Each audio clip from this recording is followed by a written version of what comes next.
All right, welcome back to Ultra Dad episode 2. We have an amazing guest today. His name is Andy Fraser. He's done a 3-hour marathon, 2 ultra marathons. He's done over 100 summits of the North Berwick Law. His wife is Steph and 2 children who are 3 and 1. Andy, welcome to the show. Thanks for having me on, Nick. Looking forward to just discussing being a dad and trying to get it running in if and when you can. Nice. Well, we'll start off. I've seen you recently in the newspaper and you've done something crazy like 78 summits of the North Berwick Law, which is over the distance of Everest. Tell us a little bit about that. Yeah, so it started, I guess, unfortunately 2 of my aunts had cancer, or diagnosed with cancer probably about a year and a half ago, 2 years ago. So it was a kind of a charity kind of run thing to raise some money for them, not for them, but for cancer charity, worldwide cancer research. So yeah, it was a kind of stupid challenge. Day and 1 in 2023. And in January, I ran up 1 time. In February, it was 2 times. And just increased it one rep each month, nearly running up 12 times in December. That was pretty going. I think the last three attempts, so October, November, December, ended up being over the height of Ben Nevis in each attempt. So legs were feeling it big time the days after. But yeah, something the harder. The last one was definitely hardest, but the summertime when it was boiling hot was also pretty challenging because there's no shade on the hill. I guess for those that don't know, it's not the biggest hill in the world, but when you go, it's pretty steep. I guess it's short up and down. I don't know if it's just over 100 meters, maybe. Something like that. Is it closer to 200 meters, maybe? Just so the people listening, tell us about what the terrain is like, how long it takes you each summit. Yeah, so the terrain's pretty rough. There's not actually an official path up the hill, so I actually generally chose to vary the way I went up just to mix it up a bit and to help me count, because it may seem stupid, but after you've done a few, and you're pretty tired, you kind of lose track of how many times you've been up. So yeah, it's just very steep. It's very hard to actually run all the way from top to bottom. I guess it was probably taking me maybe 15 minutes up and down. So like I say, it's not the biggest hill in the world, but doing the continual reps of it certainly felt it. I'd say certainly towards the end, there was 2 or 3 days afterwards, it felt like I'd done squats for the first time or something like that, and I was shuffling around. It was all for a good cause, so that was a motivation to do. How much money did you end up raising? I think it's over 1,600 quid at the moment, so yeah, that's good. You're still raising money now? It's still open, yeah. I think okay. Sort of can work a little bit, maybe about 200 quid was good. But yeah, a lot of people dug deep and donations, so being much appreciated. Yeah, was the runs done on sort of the weekend, every weekend, or did you do midweek, or how did you fit it in? The mix, yeah, it was about fitting it in when I could fit it in. I mean, the earlier ones didn't take too long, so some of them were probably lunchtime, but time went on. They generally have to do weekends, so yeah, I was about fitting it in with life. To my wife and finding when I could get the window to do it. I think my last attempt in December, I had to get it down for my daughter's Christmas thing along at the nursery, so I really didn't have much time to get it done. I think I got it down and then I pretty much had to shower in 2 minutes and run down to the nursery to make the Christmas thing along. I made it, but she didn't sing any of the songs while I was there. So all good. Yeah. All good. Yeah. No, sing along, yeah. So she's been singing all the Christmas songs even to this day now, but on the day, you got a bit of stage fright and then. Brilliant. Nice one. We'll come back to sort of dad life a little bit later, but tell us, we'll stick on the running. Tell us a little bit about the current challenge or what you've set for yourself this year. I'm very lucky, I guess, this year because work's got a very generous parental leave policy. So I'm off work for kind of 9 months since the start of this year and go back later this year. And particularly at the moment because my wife's still off until May. So I knew Brilliant. this was going to be a great opportunity to do some running. So I set myself a goal of breaking 3 hours in a marathon. So as Nick kind of alluded to, the first marathon I did, which I kind of stumbled into, was it's quite a while ago now, back in 2015, and I landed on 3 hours dead, 0000. So Wow. in some ways it was good, in other ways it was heartbreaking not to have been a second quicker to say it was sub 3. I mean, to the millisecond maybe it's sub 3, but who knows. So this year I wanted a clean sub 3. Also, I guess that I've done 2 marathons, and then the second one was 2022. Both of them were the Dublin Marathon. And on Strava, I had the sub 3 in the second one, but the distance measured a bit longer than a marathon, so it was about 3:02 in reality. So this year I want to do a clean sub 3. So it started out with, I thought living where we do, I'd enter the Edinburgh Marathon just because it's close to home. It'd be easy enough to do, but I wanted to enter a few other ones. And some of the guys I first started running with in Dublin said that they were running the Copenhagen Marathon.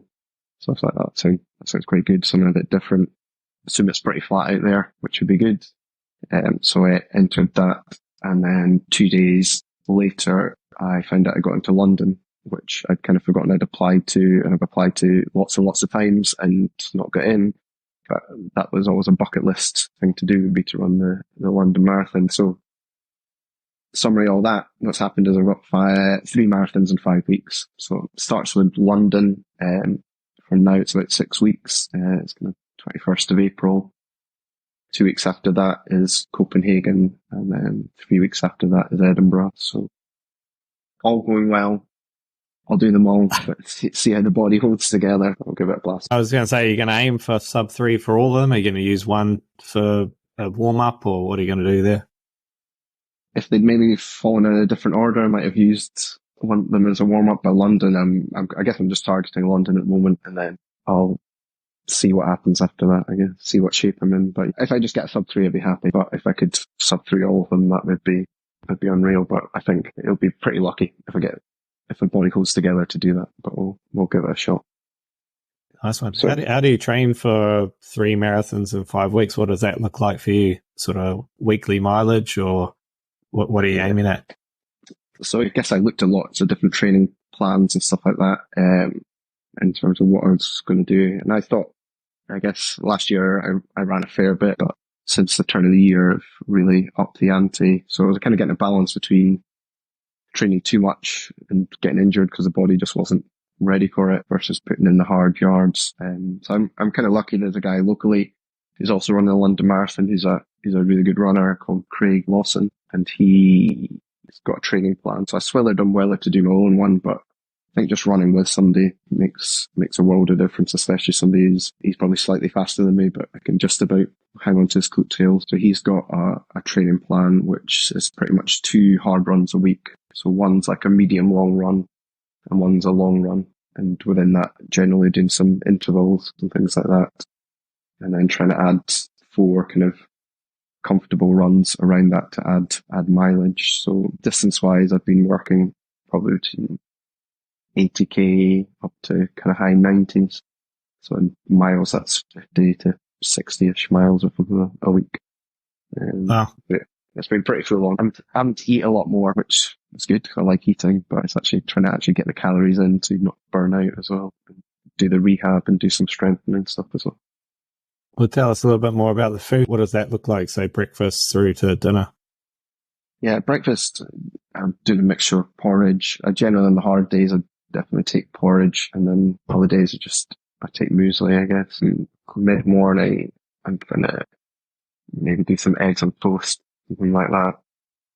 Lunch varies, and I guess dinner varies, and then afternoon maybe some granola and yogurt, and just trying to get fruit in around that as well. I'm sure there's a lot better nutritional plans than that, but I guess it's just try not to eat too much rubbish, but get the calories in. Yeah, nice one. What about your nutrition? Not nutrition, the hydration side. So what are you doing there? Are you taking electrolytes, water? So definitely for the longer runs, I'm carrying juice with my electrolyte stuff just to keep the body in. Sometimes I put long runs, especially if it was a hot day, or hotter day, trying to take some of that before as well. Just really trying to keep hydrated, trying to drink a lot more than I normally would at the moment, just filling up a pint glass and just making sure it's constantly filled up after I've got it in me. But yeah, I think, definitely finding keeping hydrated. It's amazing how dehydrated I'm definitely a pretty sweaty man. So getting it, and this is living in Scotland through kind of winter time, I still sweat a lot. I think I need to be careful, I guess, when it comes to the races, that if it is a bit hotter, even kind of mid-teens, that I'm making sure I'm getting plenty of fluid on board. One of the things I keep talking about doing, haven't actually done yet, is the London Marathon has Lucozade as their drink available. So I'm actually wanting to practice with some Lucozade. It's slightly different from what I'm taking at the moment. You're one of the first to read one of my drafts in Ultra Dad, and I think I'd say in there about testing your fueling, because it could end up the other way, either a Paula Radcliffe style or myself out in Balgone. Yes. So yeah, definitely recommend, definitely test it and see if it works for you. Tell us a little bit about how you're fitting it in around sort of family life. And I know that you're off work currently, but tell us, how does that work with negotiations with the wife and childcare and things? Yeah. So even being off, it is still about fitting it in, I guess. So yeah, it is negotiation with my wife and working out windows of when it suits to get the runs. And I guess because I'm trying to do the 2 hard runs with the guy I run with, Craig, Tuesday afternoons. He's a teacher at this local school, so he can knock off about 3:00 on a Tuesday. So we generally try and get in kind of mid-long run then, and then the longer run is generally on a Saturday or Friday, depending what weekend plans are looking like. And then the other ones, I'm much more flexible in terms of when I fit them in around baby classes, picking up, and when my wife also likes to do Ashtanga yoga, so fitting in when she wants to do her yoga, which certainly not making an argument against. To let her fit that in when she wants, and then I can fit in my extra runs around that. So you putting it into a shared calendar, and also are you doing the yoga as well, or are you sort of letting her go and do her thing? I look after the wee mum while she does the yoga. So yeah, we do have a shared calendar, which is good. A good way to kind of keep on top of things, as long as we actually tell each other we've put stuff into the shared calendar rather than just sneak things in, which I've maybe done a few times. But yeah, am I doing some yoga? I am doing bits of yoga.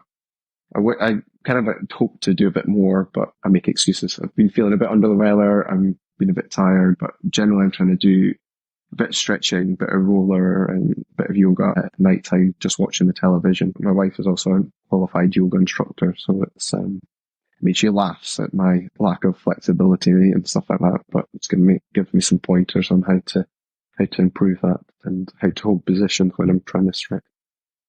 Yeah. So are you trying to just alleviate soreness, or are you working on certain areas of mobility, or dig a little bit more into what that looks like? Yeah, so I guess with the rollering, it's probably to alleviate soreness in the leg muscles and back, and then strengthening wise, I'm just doing body weight, and so just plank, glute exercises, lunges, and squats and things like that, just to improve the core, leg strength, and get a bit more flexibility as well.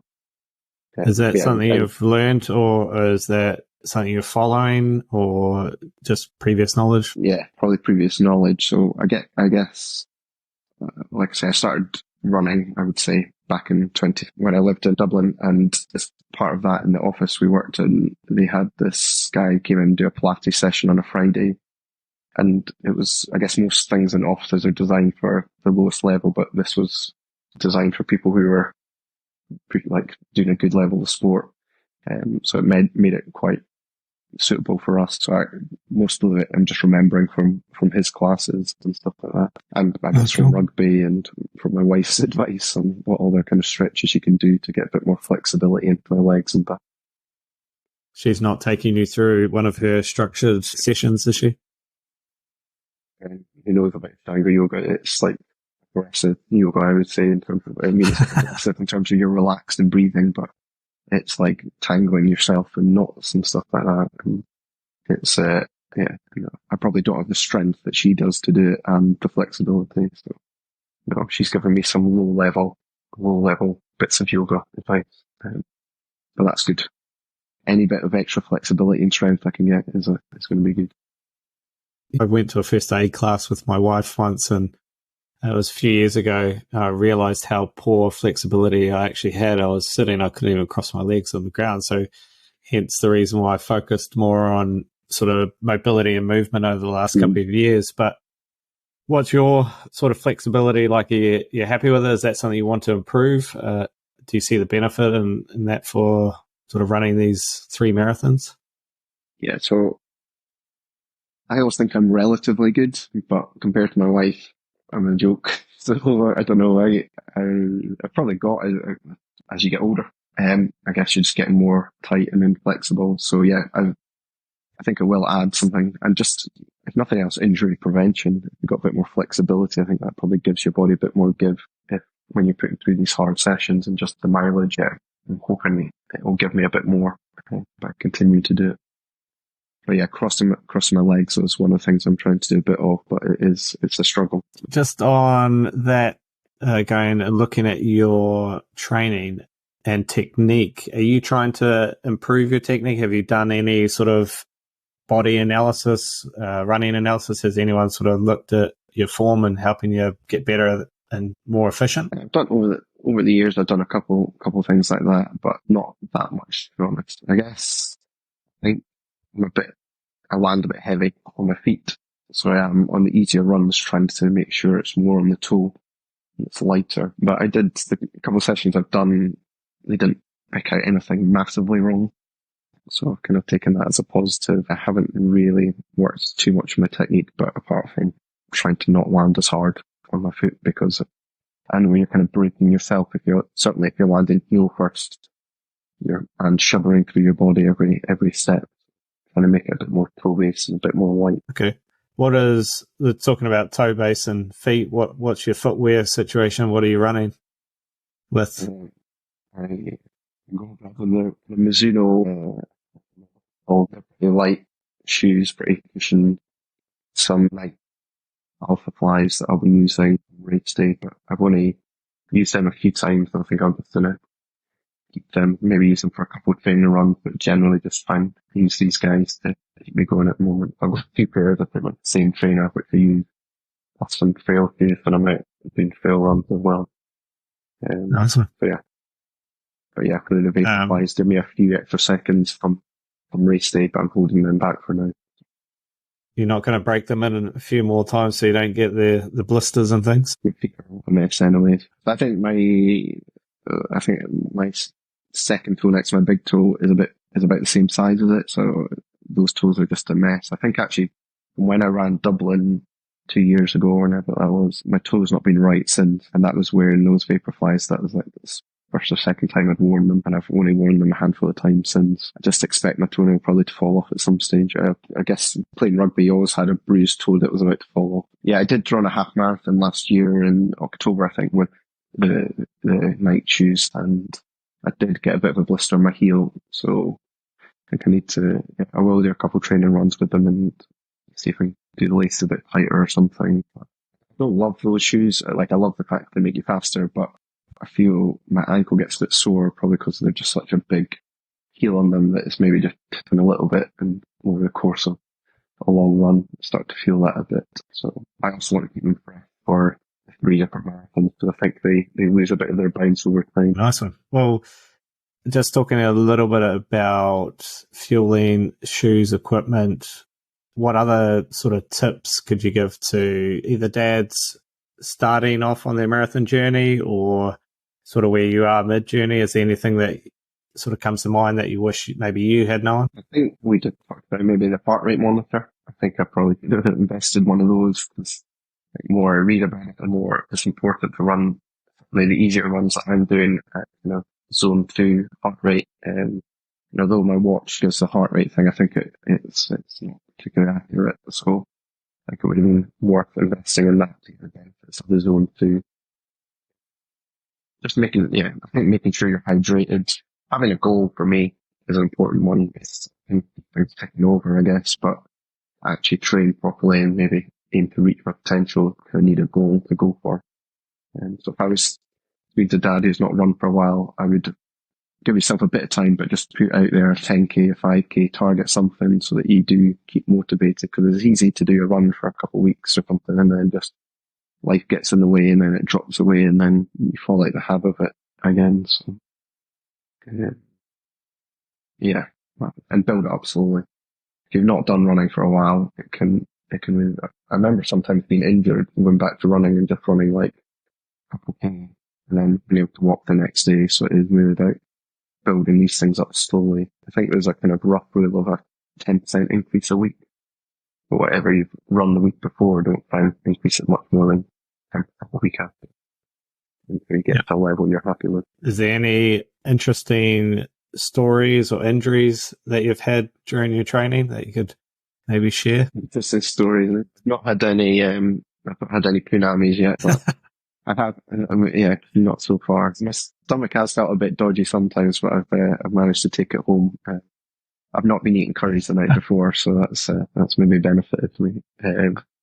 Injuries wise, I've been there's just constant niggles. My feet were really sore to start with, and I think maybe that in part was because certainly the last few years I've been doing mostly trail beach running with my dog, and so that moving on to doing a lot more road running, maybe it was just hurt my feet. My IT band's been a bit tight, hammy's been a bit tight, but I've just been managing all these things. I've not really had to stop so far because of an injury, which has been quite lucky. But I think, as I said, I've kind of been struggling with man flu, and it's something I never really get, or if I do, it goes away in a couple of days. But it's been dragging on for weeks now. I don't know. Well, I imagine in part is because of the training being quite hard, not much recovery, but also having 2 young children who are bringing back lots of different bugs and stuff like that. That's a bit of a struggle to just motivation wise, kind of running when you're not feeling great. And I think it is a balance between continuing through it and resting up. So I have missed a few of the sessions. Really quickly. Overall, I think I've been pretty lucky. No major injuries so far. My right hamstring's feeling a bit tight, and I've got a tough session today, so I'm hoping that holds up. I can get through the next 6 weeks and get on the race line feeling fairly fresh. What's your self-talk like when say you've got this hamstring injury, but you know you've got a tough session coming up? Is it that you switch the sessions around, or what are you telling yourself? What's that sort of self-talk to get you out and about? Yeah, stupidity helps, and just throwing my head in the sand, kind of. I've been stretching it a lot and trying to roll it a lot. It's kind of low level, but I have pulled my right hamstring a couple of times back, like playing rugby, so quite a few years ago. So I'm just managing it. I'll see how it feels off the back of the session today, or if it feels bad during the session, then I'll let ease. It's a difficult balance because you're always going to have niggles, but as long as they don't get worse or as long as you're not making them worse, I guess that's all right. You can just manage them through, and the rollers definitely help. I was away on holiday weeks ago and I didn't take the roller with me, and it was amazing how sore my legs felt when I felt. Probably the roller was actually easing them off quite well, and didn't take it with me, so I regret it. Okay. Well, what about a night nursing the kids if they're ill? Bugger all sleep, and you've got a session in the morning. Not worried about the hamstring, but what are you telling yourself then? Are you getting after it, or are you canning that session? What are you telling yourself to get out and do it? It varies. Try and get out, because the hardest bit is getting out the door. Often when you get out the door, you can't do it, but there is a balance. Like, you don't want to ruin yourself. I think actually the guy said I run with a bit called Craig. First run I did with him was maybe a month or 2 after my son was born last year, and I was absolutely knackered, and it was a hot day, but I didn't want to stand him up in our first run together, so I did it, but it was pretty tough, and I wasn't in particularly good shape because I hadn't done much running around after my son had been born or just before it, so it was a really tough session, but it was good to get going and build that relationship, so we're never doing a lot of running together at the moment.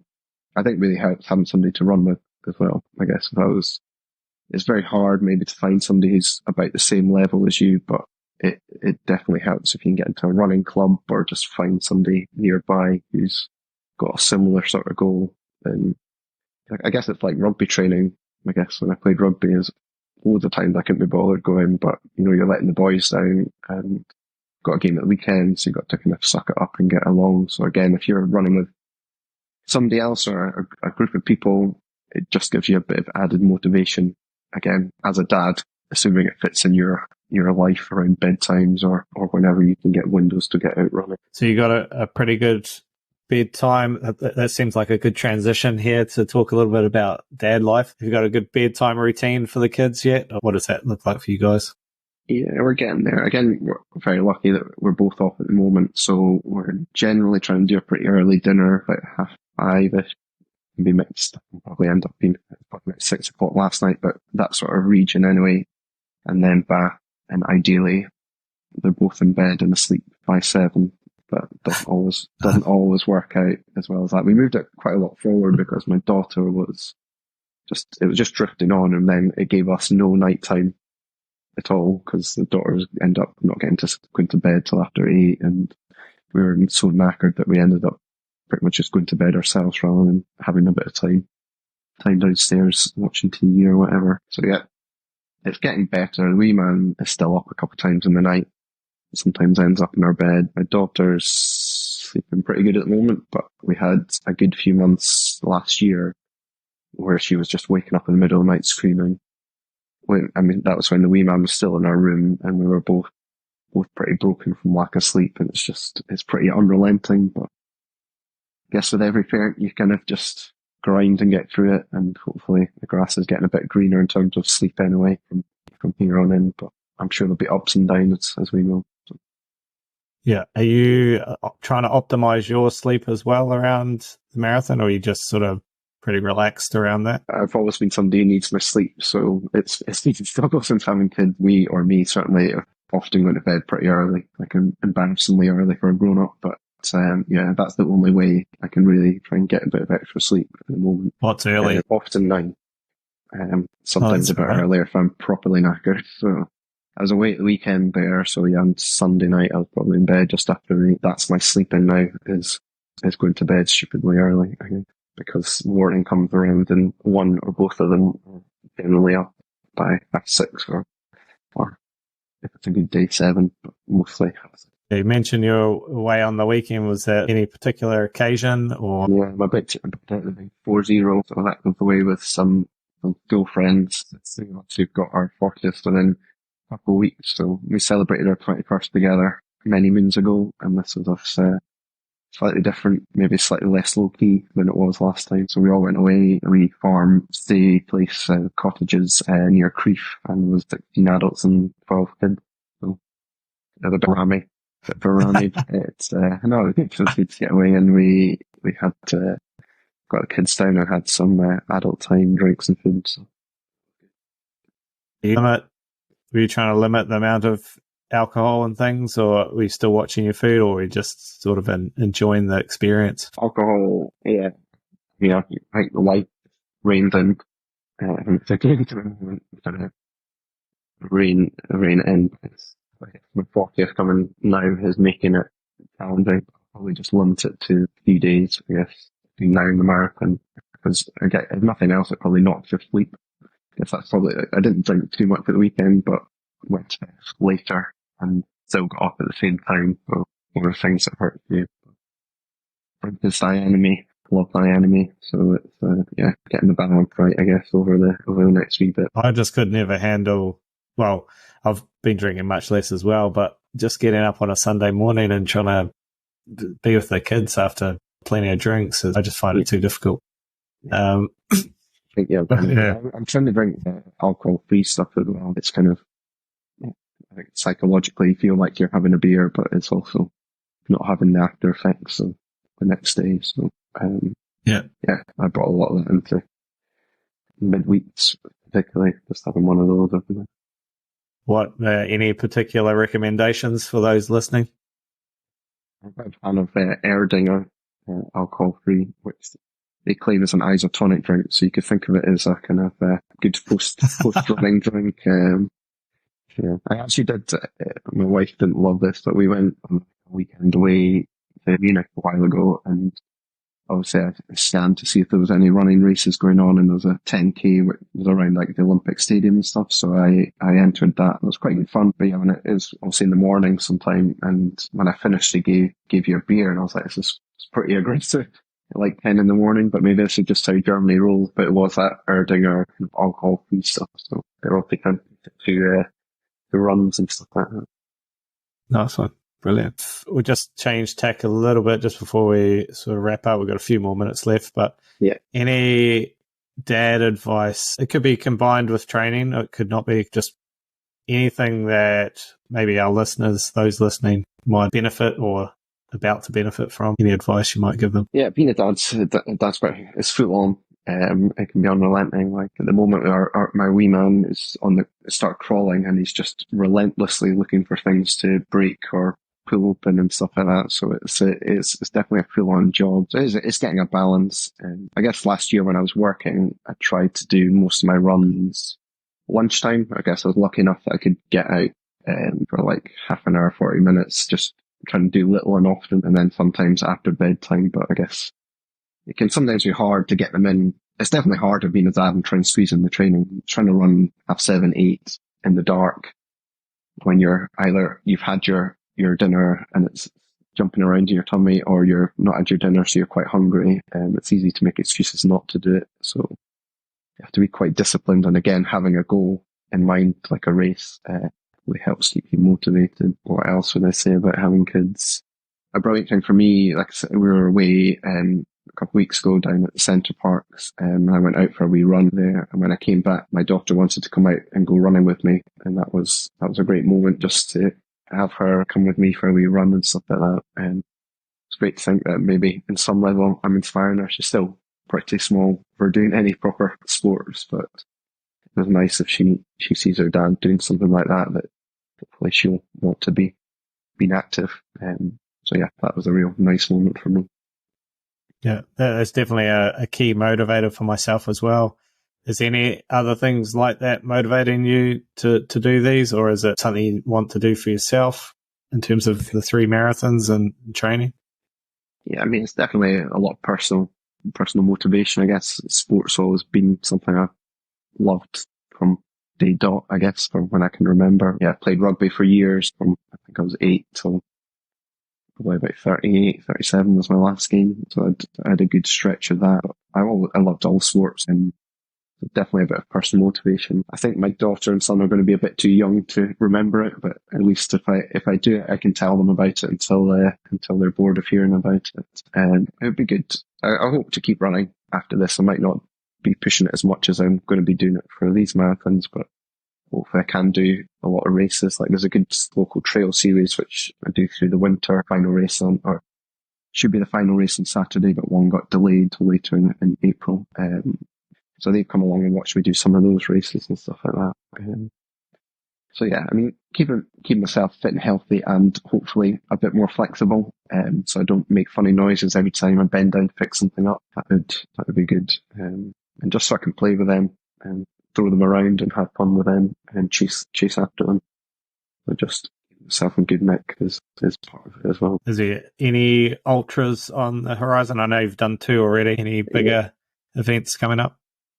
I think I'm pretty much focusing on these marathons coming up. But I think after that I might look to do something like that. I listen to, as part of the training, I guess, on the easier runs, try to listen to podcasts and audiobooks and stuff like that to keep me kind of distracted in some ways. I listened to one called The Mountains Are Calling, which is about hill racing around Scotland and the UK. So it's kind of really given me a taste maybe for trying to do some sort of hill race at some point. Probably not in the best place to train for a hill race, given we have our one wee hill and then it's pretty flat all around us. But I've done a couple of hill races in my time. So they're a different beast, I guess, different sort of running. But yeah, maybe later in this year, hopefully I've got a good core of fitness now, so it'd be good to probably kick on and try and do something else. There's a race in Edinburgh called the 7 Hills of Edinburgh, where you as the name suggests, you run up the 7 hills of Edinburgh, and it's probably just over a half marathon sort of distance. I did that once before, so if it works out, I'll try and enter that this year. And I've got a friend who's doing the Glencoe Marathon, which is a trail, hilly marathon, so I might look at that. Yeah, I'd be keen to do an ultra. The 2 ultras I've done particularly well, in terms of probably not training enough for them, but then just having lots of cramp, and didn't think I did myself justice in them, so I would like to go back and give them an ultra. I'm in good shape and get ready for it. Is there any, just before we wrap up, any last advice to those listening? Anything you want to mention, say, bring up? It's hard to fit in around being a dad. I guess there's no getting away from it. The benefits are good. You do feel good for doing it. Even the days when you can't be bothered dragging yourself out. I guess I feel as soon as I get out there, when I get out the door, you can get out for a run. Even if a lot of my runs are fairly short, or they were last year, like 5K, 15 minutes, 20 minutes. You feel a lot better for it. Probably brings you home, makes you happier. It's going to be good for your wife and for your kids and stuff like that. So I think it's just trying to find a way to fit it in and make it a habit, I guess. If it's just an occasional thing, then it's easy for it just to fall off and then you've not run for a month or something like that. It's trying to make it that you're aiming to do 3 or 4 runs a week or something, or whatever exercise that motivates you. And I guess it's just finding something that suits you. And if you can find a club or someone else to run with, it's just a great way to keep it more fixed in your diary and make it more legitimate again. Justifying to your wife or whatever that you're wanting to do something, if it's got because I've got a race coming up or because I'm doing it for raising money for charity, then it makes it a bit more legitimate. Or buy a dog like I did, and then you got to walk the dog, so you may as well go for a run. Something like that. But yeah, so definitely. I agree with that, Andy. If I've got a race in the diary and I've got the dog, I got to say, he's got to go for a walk, or the race is coming up, I need to do a bit more training. So definitely agree with that. But the dog, I kind of justified it as like, well, the dog needs a half-hour walk, so I may as well run with the dog, and then we both get the benefit of that. But the dog gets to stretch her paws a bit more, and I get to stretch my legs. I think balance. It's tough to be a parent. There's a lot going on. You're tired. You're generally getting a lot less sleep. So it's about just doing little and often. I think it's a good way to do it. Yeah, well, it seems like a pretty good point to finish on. Andy, you're brilliant, mate, and I really appreciate you taking the time and your busy schedule recording a podcast for us. So thank you very much. And to you, the listener, we'll put a few show notes and things down below. And thank you very much for listening. Yeah, mate, thanks for having me on. Thanks, Andy.